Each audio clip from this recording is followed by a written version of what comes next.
Assalamualaikum warahmatullahi taala wabarakatuh. Bismillahirrahmanirrahim. Alhamdulillah wassalatu wassalamu ala sayyidina wa habibina Muhammadir Rasulillah wa ala alihi wa itratihi wa ashabihi wa man walah. Asyhadu an la ilaha illallah wa asyhadu anna sayyidana wa habibana Muhammadan abduhu wa rasuluh. Allahumma salli wa sallim wa zid wa barik ala sayyidina wa maulana Muhammad wa ala ali sayyidina Muhammad. Allahumma amin. Fa amma ba'd. Alhamdulillah, bersyukur kita kehadrat Allah dengan keizinan daripada Allah. Kita diizinkan oleh Allah bertemu pada malam yang berbahagia ini, pada malam Ramadan. Semoga Allah menerima ibadah yang kita lakukan dan menjadikan puasa, bacaan Al-Quran, zikir, selawat ke atas baginda Nabi SAW, rokok, sujud, qiyamul lail, salat tarawih dan segala ibadah yang kita lakukan semoga diterima oleh Allah Subhanahu Wa Taala. Pada malam ini insya-Allah kita akan menyambung hadis yang seterusnya. Berbaki 3 lagi hadis daripada kitab silsilah hadis-hadis terpilih daripada Sahihul Imam Al-Bukhari siri pertama. Hari ini kita masuk pada hadis yang ke-8 biiznillah Subhanahu Wa Taala, yang ianya dipetik daripada Sahihul Imam Al-Bukhari di bawah tajuk Kitabul Iman, kitab yang membicarakan berkenaan dengan keimanan. Hadis yang ke-8 biiznillah Subhanahu Wa Taala yang menceritakan tentang kemanisan iman. Bismillahirrahmanirrahim. Biisnadina al-muttasil an masyayikhina jazahumullahu anna khairal jaza ila sayyidina al-imam al-Bukhari Abi Abdullah Muhammad ibn Ismail al-Bukhari, wa minhu ila sayyidina Anas radhiyallahu ta'ala anhu anin Nabi sallallahu alaihi wa alihi wasallam qala thalathun man kunna fihi wajada halawatal iman ay yakuna Allahu wa rasuluhu ahabba ilaihi mimma siwahuma wa ay yuhibbal mar'a la yuhibbuhu illa lillah wa an yakraha an ya'uda fil kufri kama yakrahu an yuqdhafa fin nar atau kama qala Rasulullah sallallahu alaihi wa alihi wasallam. Yang bermaksud para hadirin yang dirahmati Allah Subhanahu wa taala, daripada Sayyidina Anas radhiyallahu taala anhu, daripada Nabi sallallahu alaihi wa alihi wasallam, baginda telah bersabda, ada 3 perkara yang mana sekiranya 3 perkara ini ada pada seseorang, orang tersebut akan mendapati kemanisan iman. 3 perkara tersebut adalah Allah dan Rasulnya adalah lebih dicintainya, melebihi daripada perkara-perkara yang lain yang selain daripada keduanya. Yang kedua, dia menyayangi seseorang, dia tidak menyayanginya melainkan hanya kerana Allah. Dan yang ketiga, dia benci untuk kembali di dalam kekufuran, sebagaimana dia benci untuk dicampakkan ke dalam api neraka. Para hadirin yang dirahmati Allah Subhanahu Wa Taala, hadis yang sedang kita pelajari ini adalah di antara rahsia yang disebut oleh baginda Nabi sallallahu alaihi wasallam, bagaimana seseorang yang mahu mendapatkan, yang sudah memiliki keimanan sebagai contoh, mahu berusaha sampai ke tahap yang begitu indah, iaitu apabila keimanan yang dimilikinya bukan semata-mata keimanan kosong, tetapi merasai kemanisan di dalam dia menerima agama Islam. Jadi dalam hadis ini baginda Nabi SAW sebut ada 3 perkara. Kalaulah ketiga perkara ini ada pada jiwa seseorang, dia akan merasai kemanisan iman. Kita buka puasa tadi, bukan sekadar nak lepas dahaga, lepas lapar. Tapi walau kita boleh makan, tapi kalau airnya tawar, lauknya tawar, bolehlah buka puasa, tapi tak puas tuan-tuan. Tapi kena air sirap sejuk, terasa seronok berbuka dan terasa manisnya berbuka. Jadi orang yang merasai keimanan, merasai kemanisan iman, dia memiliki keimanan dalam keadaan dia merasa sangat bahagia menerima agama Islam. Subhanallah. Jadi dalam hadis ini Nabi sebut, kalau ada 3 perkara ni, orang yang memiliki iman dia akan rasa kemanisan iman.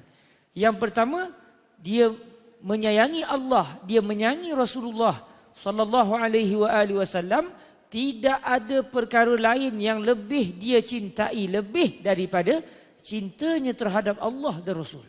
Kalaulah seseorang itu sampai ke tahap ini, dia akan rasa manis iman, tuan-tuan. Semalam dalam perjalanan pulang daripada Seremban, semalam sahabat-sahabat di Seremban minta saya bagi tazkirah. Di dalam perjalanan pulang, tuan-tuan, ada 2 orang sahabat daripada Negeri Sembilan. Dia hantar saya sampai ke Gombak.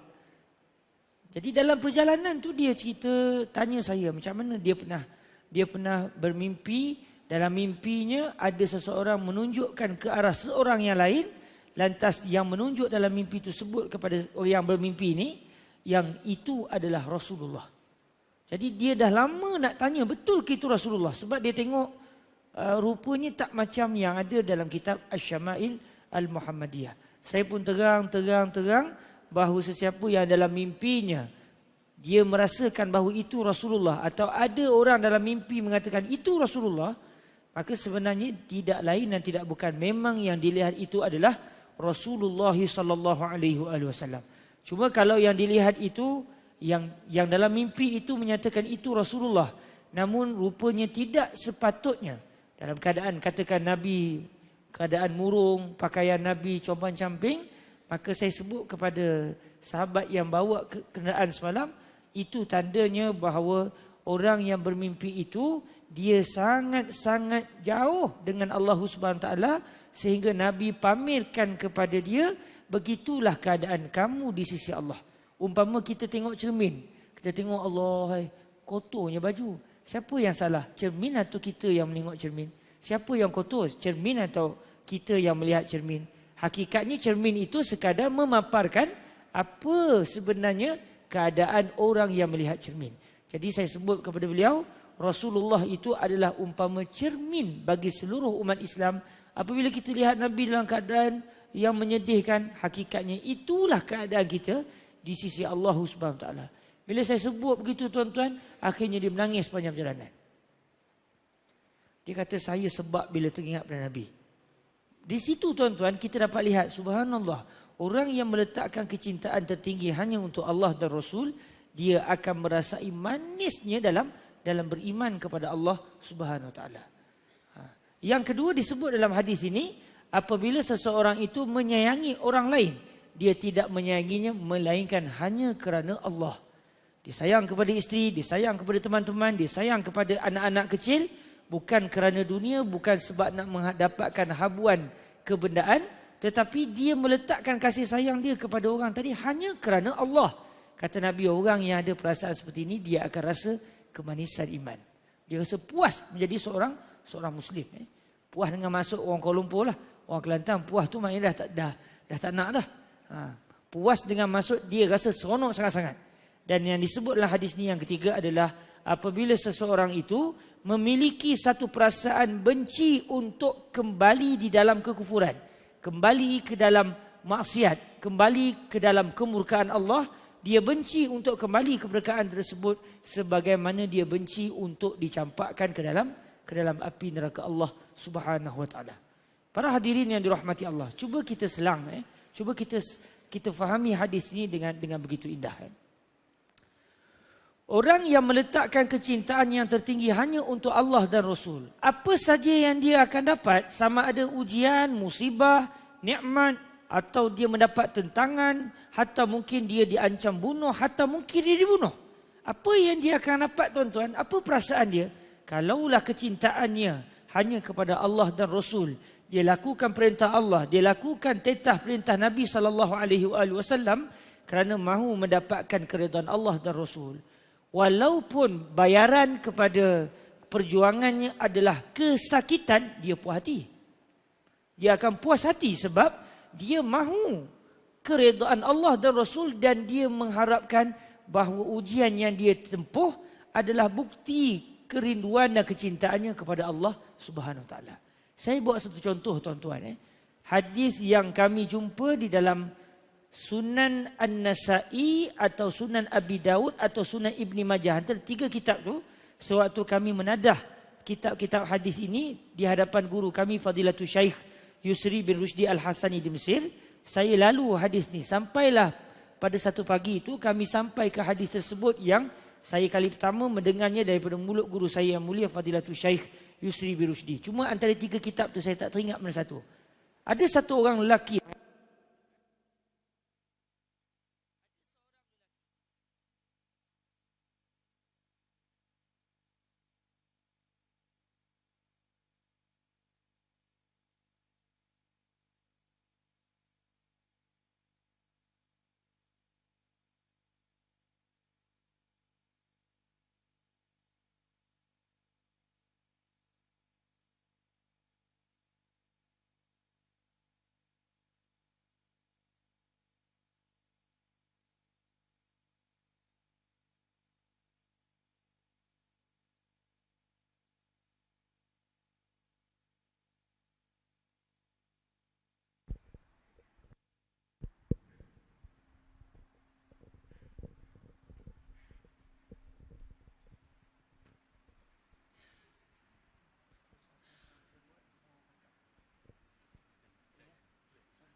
Baik tuan-tuan yang dirahmati Allah Subhanahu Wa Taala, kisah yang saya nak sebut ni adalah satu orang lelaki dia masuk Islam pada zaman baginda Nabi Muhammad sallallahu alaihi wasallam. Dia masuk Islam dalam keadaan sebelum tu dia belum memeluk agama Islam, akhirnya dia kenal Islam, dia masuk Islam. Dia minta izin dengan Nabi sallallahu alaihi wasallam untuk dia dapat berhijrah ke Al-Madinah Al-Munawwarah bi Rasulillah sallallahu alaihi wasallam. Jadi tuan-tuan yang dirahmati Allah Subhanahu Wa Taala, apabila dia menerima agama Islam, zaman Nabi dulu orang terima Islam bukan sekadar terima Islam lepas tu tenang, lepas tu beribadah, begitu saja. Namun orang yang memeluk agama Islam pada zaman baginda Nabi sallallahu alaihi wasallam, mereka bukan sekadar beriman kepada Allah, tetapi mereka membuktikan nilai keimanan mereka kepada Allah dengan menyertakan diri mereka di dalam siri-siri perjuangan Islam dan juga siri-siri medan peperangan. Takdir Allah Subhanahu Wa Taala akhirnya berlaku peperangan. Saya nak pastikan hadis tu dalam kitab apa ya.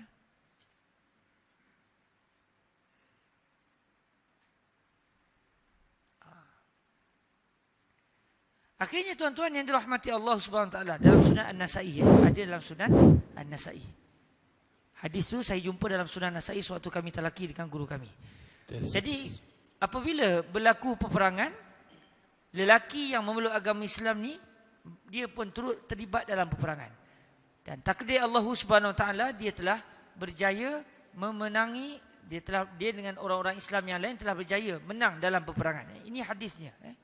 Hadis yang saya nyatakan itu, cuma saya tak bacakan satu-satu. Ini adalah hadis yang saya maksudkan. Jadi tuan-tuan yang dirahmati Allah Subhanahu Wa Taala, apabila dia telah beriman kepada Allah dan dia telah berhijrah serta menyertai peperangan, takdir Allah Taala peperangan yang dia sertai telah berjaya. Akhirnya bila dia telah berjaya, Nabi sallallahu alaihi wasallam telah telah memberikan kepada lelaki ini harta rampasan perang.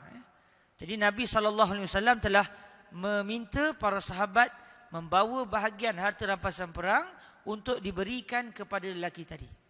Lantas apa dia sebut? Tengok ni. Dia kata, "Mahaza." Apa ni? Para sahabat kata, "Qismun qasamahu lakan nabiyyu sallallahu alaihi wasallam." Satu bahagian dia pada harta rampasan perang yang telah diberikan kepada kamu oleh baginda Nabi sallallahu alaihi wasallam. Akhirnya tuan-tuan yang dirahmati Allah, lelaki ini dia telah membawa bahagian yang telah diberikan oleh Nabi kepada dirinya tersebut, bawa bahagian harta itu, bawa bertemu dengan Nabi sallallahu alaihi wasallam. Apabila sampai kepada baginda Nabi, dia tanya soalan yang sama. Ma haza, apakah ini?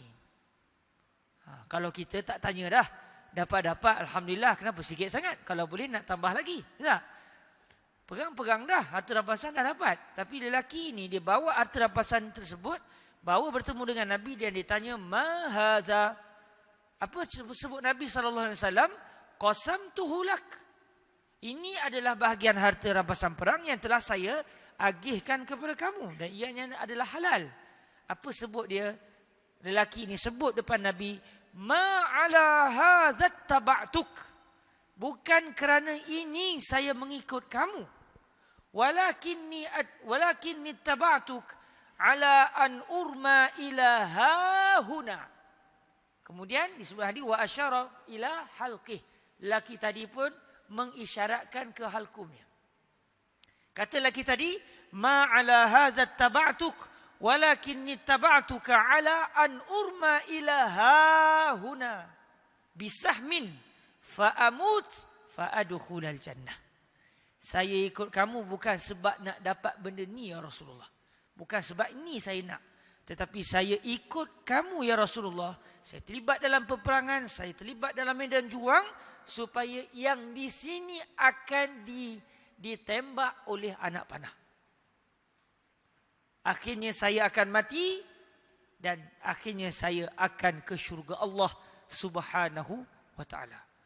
Tuan-tuan nampak tak bagaimana lelaki tadi dia merasa manis di dalam perjuangan? Sebab apa? Kerana ayyakunallahu wa rasuluhu ahabba ilaihi mimma siwahuma. Mencintai Allah, mencintai Rasul, itu yang paling dicintai lebih daripada yang lain.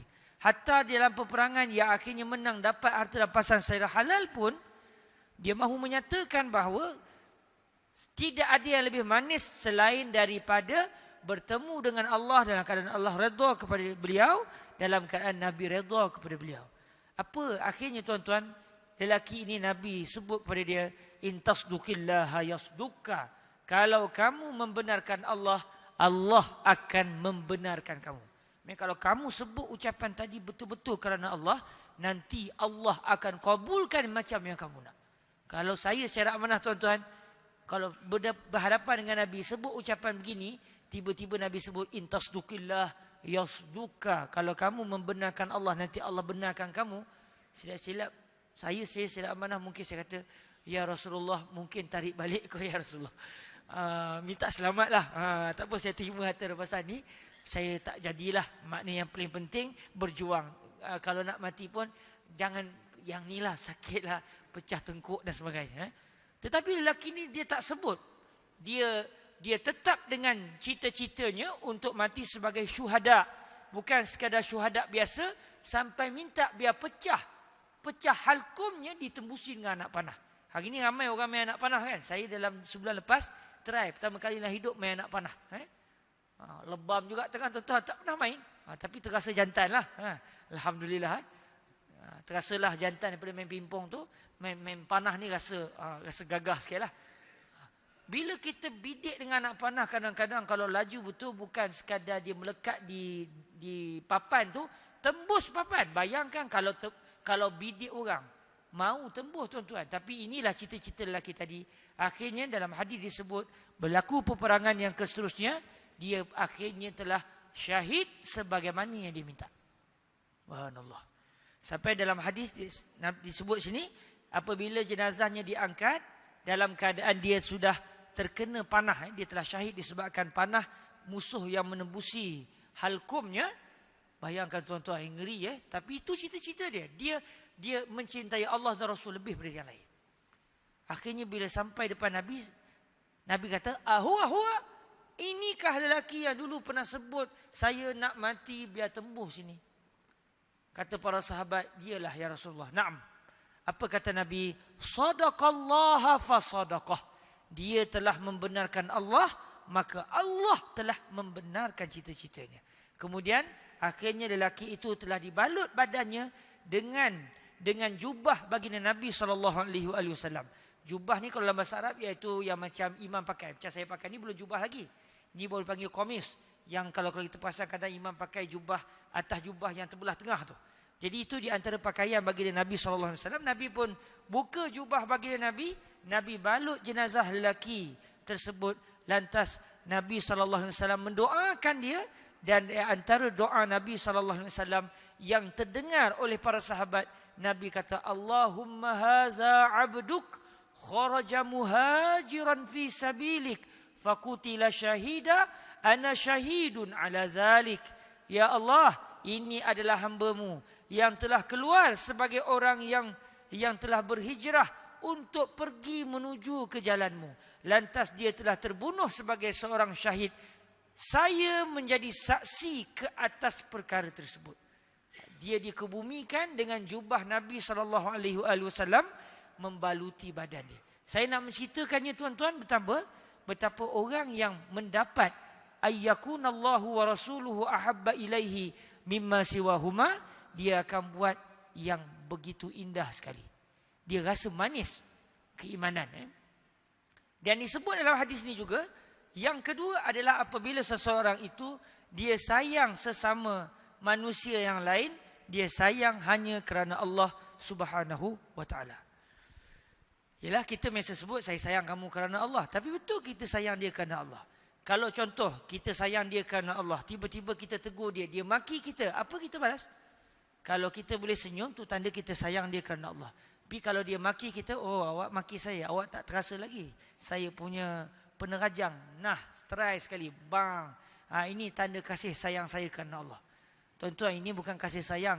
Hakikatnya dia jadi geram dan bengang. Tapi subhanallah, kalau kita lihat di dalam sejarah perjuangan Islam, orang yang dia mencintai sesama hamba Allah hanya kerana Allah, apabila seseorang itu dalam maksiat, kita tegur dia sebagai contoh. Orang tu marah kita balik. Apa perasaan kita? Tak apalah, dia marah saya. Yang paling penting, saya akan terus usaha biar dia terima hidayah Allah Subhanahu wa taala. Sebab umpama orang yang sayang seseorang kerana Allah adalah seperti seorang doktor. Dia sayang kepada pesakit dia.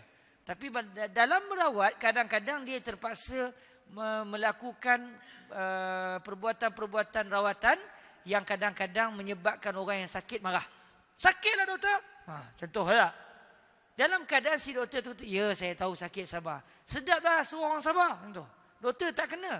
Doktor yang geram, oh lebih kurang Dahlah sakit, kurang hajar pula tu tak? Doktor yang dahsyat, yang memang belajar tomoy sebagai contoh, mau dikuntaunya si sakit tadi, dahlah dia sakit, dia kena kuntau dengan doktor pula. Tapi ini bukan doktor yang sayang pada pesakit. Tapi doktor yang sayang pada sakit, dia kata, tak apalah, sakit dia marah sebab dia rasa sakit. Dia tak tahu betapa bersungguhnya saya nak rawat dia daripada kesakitan tersebut. Orang yang seorang doktor yang dia menyayangi pesakit dia bekerja bukan semata-mata dapat duit, tapi dia mahu moga Allah menjadikan kesembuhan itu pada tangan si doktor tadi. Apabila semakin dia dimarah, semakin dia dimaki oleh pesakit, semakin bersemangat dia untuk mengubati penyakit orang tersebut. Jadi ini orang yang dia sayang kerana Allah Subhanahu Wa Taala. Jadi begitu juga kita, kalau kita dalam nak mengubah masyarakat, sebut pada masyarakat, ceritakan kebenaran, ceritakan tentang Islam. Semakin kita cerita, semakin dia marah, semakin masyarakat bengang dengan kita. Orang yang dia ada perasaan cinta sesama hamba Allah kerana Allah, semakin dia ditentang, semakin dia berusaha untuk menyelamatkan orang tadi. Bukankah kita biasa dengar baginda Nabi Muhammad sallallahu alaihi wasallam bersabda, Allahumma hdi qaumi fa innahum la ya'lamun. Ya Allah, berikanlah hidayah kepada kaum saya, sesungguhnya mereka tidak mengetahui. Bila ucapan ini keluar di saat Nabi sedang disakiti. Bukankah dalam peristiwa Taif, sewaktu Nabi menyampaikan Islam kepada orang Taif balas budi baik Nabi yang nak selamatkan mereka daripada api neraka, mereka balas dengan baling batu kepada Nabi sampai berdarah jasad Nabi. Sewaktu malaikat gunung bertemu dengan Nabi SAW, malaikat Jibril sebut, ini malaikat gunung ya Rasulullah. Malaikat gunung kata, saya diperintahkan oleh Allah untuk taat kepada anda. Apa yang anda suruh saya akan buat. Kalau kamu mau saya cabut Al-Akhshaban, cabut dua gunung ini, saya hempuk mereka. Tak ada Nabi bagi cadangan. Malaikat tadi bagi cadangan siap-siap dah. Apa kalau kita tuan-tuan, kalau boleh angkat, hempuk, Renyek. Padan muka tak? Tapi subhanallah. Apa ucapan Nabi? Bal arju an yukhrijallaha min aslabihim man ya'budullaha wahdah la yushriku bihi syai'a. Man kana ya'budullaha wahdah wa la yushriku bihi syai'a. Bahkan yang saya harapkan, kata Nabi, adalah supaya Allah mengeluarkan daripada tulang sulbi mereka ini manusia akan datang, generasi akan datang yang mereka tidak akan beriman selain hanya kerana Allah dan tidak mensyirikkan Allah. Di sini kita dapat belajar betapa dalam jiwa Nabi ada satu perasaan, iaitu wa ayyuhibbal mar'a la yuhibbuhu illa lillah. Tapi tuan-tuan, sebut memang senang, tapi dalam kita nak melakukan sangat sukar. Tapi insya-Allah moga-moga kita berusaha selepas ini untuk menjadi orang yang mendengar hadis seperti ini dan akhirnya kita berusaha untuk melakukannya. Baik tuan-tuan yang dirahmati Allah Subhanahu Wa Taala, kita sambung sikit lagi. Dan dalam hadis ini juga disebut wa ay yakraha an ya'uda fil kufri kama yakrahu an yuqzafa fin nar. Orang yang bakal memiliki satu perasaan kemanisan dalam memiliki keimanan adalah apabila dia benci untuk kembali di dalam kekufuran, sebagaimana dia benci untuk dicampakkan ke dalam api. Maknanya tuan-tuan yang dirahmati Allah, biasa manusia dia walaupun dah tinggal maksiat tapi teringin juga tak? Kalau ada peluang macam teringin, tapi nanti orang tahu malu lah. Ada tu perasaan tu. Sebab tu di antara doa yang kita mohon kepada Allah, jadikan ya Allah dalam jiwa kami rasa benci pada maksiat. Sebab biasanya kita ditipu oleh syaitan, kita rasa sedap maksiat. Orang yang memiliki kemanisan iman, dia benci sangat, meluat sangat dengan kekufuran, dengan maksiat, macam dia benci untuk dicampakkan ke dalam api. Agak-agak orang yang nak dicampakkan ke dalam api, dia seronok tak tuan-tuan? Kita nak tolak dia, bawah tu gaung, api sedang mengaum, agak-agak macam mana muka dia? Senyum, suka?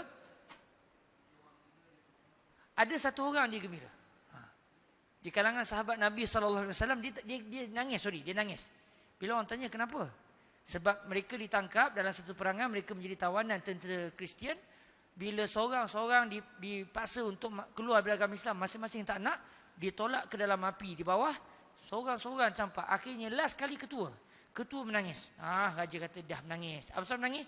Dia kata saya sedih, kenapa saya sebagai ketua, saya paling lambat menjadi syuhada. Patut saya ketua, saya paling awal. Ini ada jugalah. Tetapi mereka ini gembira untuk menemui Allah. Tapi biasanya kalau orang nak campak ke dalam api, memang kelang kabut, menangis, mungkin terkencing terberak di situ tuan-tuan. Tapi subhanallah, orang yang dia ada kemanisan iman, sebagaimana dia tak nak dicampakkan ke dalam api dunia yang hanya baru satu juzuk daripada 70 juzuk panah api neraka Allah. Dalam Sahih Bukhari disebut, api dunia ni baru 1/70 daripada dahsyatnya panas api neraka Allah. Kalau api dunia kita nak tolak, dia tak nak, maka bagaimana agak-agak kalaulah orang itu dia berjaya cipta, dia berjaya memiliki dalam hatinya, dia benci pada maksiat, macam dia benci untuk dicampakkan ke dalam api neraka. Hadis ini tuan-tuan begitu menarik dan membawa kita untuk berusaha menjadi hamba Allah yang taat kepada Allah. Antara pengajaran hadis ini ajar kepada kita, jiwa ni dia tidak boleh maksiat serta taat. Walaupun kita tak mampu, mesti kita ada terbuat salah, tetapi tidak boleh kita dalam melakukan ibadah kita juga tak apa, tadi dah sembahyang sunat, jadi dosa sekejap lagi itu insya-Allah lagi sembahyang lepas isyak Tuhan settlekanlah. Sambil-sambil maksiat, sambil-sambil buat taat, tak boleh. Sebab dalam hadis ini disebut bahawa kita benci kepada maksiat, dalam masa yang sama kita isi jiwa kita dengan cinta kepada Allah, cinta kepada Rasul dan sayang orang kerana Allah Subhanahu Wa Taala. Konsep ini dinamakan at-tahalli ba'da at-takhalli. Kita buang benda-benda tak baik dalam jiwa kita, kemudian kita isi dengan benda-benda yang baik. Dan hadis ini juga tuan-tuan yang dirahmati Allah menunjukkan orang yang mindanya hanya taat kepada Allah dan Rasul, dia akan memiliki kemanisan iman. Dan biasanya orang yang hidup dari kecil sampai dewasa sebagai seorang Muslim, biasanya dia terhijab daripada mendapat kemanisan ini. Selalunya orang yang akan rasa betul manis iman ini adalah orang yang bukan berasal agama Islam. Dia berusaha payah kenal agama Islam. Dia kenal agama Islam, dia akan rasa puas betul menjadi seorang Muslim. Tuan-tuan yang dirahmati Allah, moga hadis yang kita pelajari ini akan memberi kesan kepada kita dan akan menyebabkan kita mahu terus hidup dalam ketaatan dan benci kepada maksiat. Dan insya-Allah pada pertemuan yang akan datang kita akan lihat pada hadis yang ke-9, kemudian hadis yang ke-10, kemudian 11 saya pun balik semula ke Mesir, tanah air kedua insya-Allah Subhanahu Wa Taala. Baik tuan-tuan, sekadar itu dahulu, dan sebelum saya menutup, saya nak mengwar-warkan kepada tuan-tuan satu sumbangan ataupun satu peluang untuk tuan-tuan dapat berbakti kepada guru saya Fadilatul Syekh Usamah bin Badi' Sa'idan Al-Filastini. Beliau adalah berasal daripada berdarah Palestin, lahir di Syria, membesar dan menuntut ilmu di Syria, di Ma'had Fatah di Syria. Sekarang ni berada dulu di Bukit Jelutong, sekarang ni di Gombak Setia. Beliau datang ke Malaysia untuk berusaha bekerja di sini, tapi Allah takdirkan tak ada peluang pekerjaan. Malaysia bukan tempat yang baik untuk para ulama rupanya. Beliau tak dapat peluang pekerjaan di sini dan akhirnya beliau mengambil keputusan setelah beristikharah dan tanya pendapat keluarga, insya-Allah beliau akan bermusafir ke Turki kerana di sana ada kemungkinan peluang pekerjaan. Jadi tuan-tuan yang dirahmati Allah, bila saya dan kawan-kawan dapat tahu, kami mengaturkan satu program membaca Sahih Al-Imam Al-Bukhari, yang guru kami ini Syekh Usamah ni beliau di antara murid kepada Syekh Abdul Fattah Abu Ghuddah. Jadi dengan sanad bersambung sampai kepada Al-Imam Al-Bukhari sampai kepada Nabi. Kami telah bermula daripada bulan 4 itu membaca Sahih Al-Bukhari dari hadis yang pertama, dan insya-Allah akan dibuat majlis khatam Sahih Al-Bukhari pada 20 hari bulan 7 ni. Iaitu hari Ahad, lebih kurang dalam 3 minggu lagi insya-Allah akan dibuat di Kuizem di Taman Melewa. Tuan-tuan semua dijemput ke majlis pengkhataman Sahih Al-Bukhari. Insya-Allah akan diijazahkan secara tabarukan, secara mengambil keberkatan untuk tuan-tuan bersama nasab dengan para ulama dan sampai kepada Al-Imam Al-Bukhari, daripada Imam Bukhari sampai kepada baginda Rasulullah sallallahu alaihi wasallam. Alhamdulillah insya-Allah daripada hadis yang pertama kami dengar daripada beliau, dan insya-Allah 20 hari bulan 7 ni akan khatam hadis yang terakhir, hadis yang ke-7658 yang berada dalam Sahih Al-Bukhari. Jadi tuan-tuan, bila saya tanya beliau, Syekh nak ke Turki ni duit dah cukup? Dia kata belum lagi, tapi insya-Allah saya akan mohon, akan berusaha untuk dah cukupkan. Dan bila saya cuba selidik, beliau tak ada kemampuan kewangan. Tapi beliau tidak meminta kita untuk berusaha dapatkan duit kepada beliau. Jadi saya dan kawan-kawan kami pakat-pakat kumpul. Supaya selepas majlis khatam Sahih Bukhari nanti, guru saya dan keluarga beliau dapat pergi ke Turki, dan moga-moga di sana ada peluang pekerjaan yang baik untuk beliau yang kita rasa kehilangan. Ulama besar seperti ini terpaksa meninggalkan Malaysia. Jadi tuan-tuan yang dirahmati Allah, saya dengan kawan-kawan para asatizah yang belajar Sahih Bukhari daripada beliau, kami buat tindakan untuk membuat kutipan derma tanpa pengetahuan beliau. Dan gamaknya beliau sudah merasai ada satu gerakan sulit mengumpulkan wang buat beliau. Akhirnya beliau mesej kepada saya semalam, tolong jangan kutip derma untuk saya. Tolong jangan kutip derma kepada saya. Tapi saya adalah anak murid yang tidak taat. Sebab saya belajar kaedah al-adab muqaddam ala al-ittiba'. Beradab itu lebih didahulukan berbanding ikut arahan. Jadi saya selaku orang yang tidak taat kepada guru dan juga pada ustaz-ustaz yang lain, kami telah membuat gerakan rahsia untuk kumpulkan wang yang jumlah tiket ke Turki, kerajaan Turki minta tiket pergi balik. Dan beliau, isteri dan 4 orang anak. Jadi kira-kira semalam saya search internet, lebih kurang RM18,000 Malaysia. Jadi pada awal Ramadan kami kumpul, sampai ke hari ni sebelum di masjid ni dah ada RM8,000. Tinggal lagi RM10,000. Jadi kod malam ni dapat tambah RM1, RM2 insya-Allah. Alhamdulillah. Tapi kalau tuan-tuan rasa payahlah ustaz dah kira duit RM1 ni, saya settle terus RM10,000. Saya RM5,000, yang ni RM10,000, ni RM5,000. Selesai tuan-tuan, kami boleh bagi kegembiraan pada majlis khatam Sahih Bukhari nanti kepada beliau. Jadi insya-Allah siapa-siapa yang ada kemampuan dan menyumbang, saya cadang kita sumbang. Sebab kita bagi orang yang tak nak, yang kadang dia sangat memerlukan, dia Ibnu Sabi, ulama lagi. Moga-moga kita membantu bukan orang biasa, orang yang begitu menjaga waraknya, makannya sangat menjaga, tak makan lebih kurang. Kita hentam sebat tuan-tuan. Jadi mana tahu RM1 kita itu bernilai di sisi Allah, dia akan menyebabkan kita menjadi orang yang disebut oleh Nabi, ittaqin nar walau bisyikki tamrah. Takutlah kepada api neraka walaupun dengan setengah daripada biji kurma, biji tamar. Jadi tuan-tuan, siapa yang nak bagi semangat, insya-Allah di belakang saya kira ada disediakan permaidani ataupun sejadah, dan dia nak bertemu dengan saya pun boleh, insya-Allah kami akan meneruskan usaha gerakan buah tanah ini untuk mengumpulkan wang 18,000. Alhamdulillah, Allah mudahkan. Saya duk pening juga. 8,000 dah settle, tinggal lagi 10,000, dan saya sangat meletakkan keyakinan Allah akan memudahkan. Man nafasa an muslimin kurbatan min kurabid dunya nafasallahu anhu kurbatan min kurubat yaumil qiyamah. Siapa yang melepaskan kesusahan seorang muslim, Allah akan melepaskan kesusahan daripada kesusahan-kesusahannya di hari kiamat nanti. Allahumma amin. Sekadar itu dahulu bersemangat sikit ni. Saya rasa semangat sebab saya bukan nak ambil untuk saya. Memang kita nak bagi terus kepada guru kita sendiri yang dia pesan tolong jangan kutip derma. Sebab dia tu orang Malaysia suka kutip derma. Jadi saya rasa kita ambil kaedah al-adab muqaddam ala littiba', beradab lebih didahulukan berbanding ikut arahan. InsyaAllah moga-moga Allah Ta'ala kabulkan cita-cita kami di kalangan para asatizah yang menadah Sahih Bukhari daripada beliau untuk menggembirakan beliau pada hari khatam nanti, insyaAllah pada 20 hari bulan 7. Dan tuan-tuan semua dijemput hadir dalam majlis khatam Sahih Al-Bukhari yang sudah terlalu lama tidak wujud di Malaysia, tetapi merupakan majlis yang sangat-sangat ditunggu oleh orang-orang di benua yang lain. Di negara Arab, ini majlis yang begitu dinanti-nantikan oleh mereka, majlis yang penuh barakah, yang kata para ulama Sahih Bukhari kalau dibawa ke dalam kapal, sebelum ini tak ada kes kapal karam. Berkat hadis Nabi, berkat hadis sahih, berkat Al-Imam Al-Bukhari. Jadi insya-Allah dijemput hadir pada 20 hari bulan, dan saya juga jemput tuan-tuan untuk berikan semangat. Sekali itu dahulu aku qauli hadza wa astaghfirullah li wa lakum. Insya-Allah bulan depan kita bertemu masuk pada hadis yang ke-9, dan moga-moga sempat kita mengkhatamkan 10 hadis sebelum saya pulang ke Mesir nanti. Allahumma amin.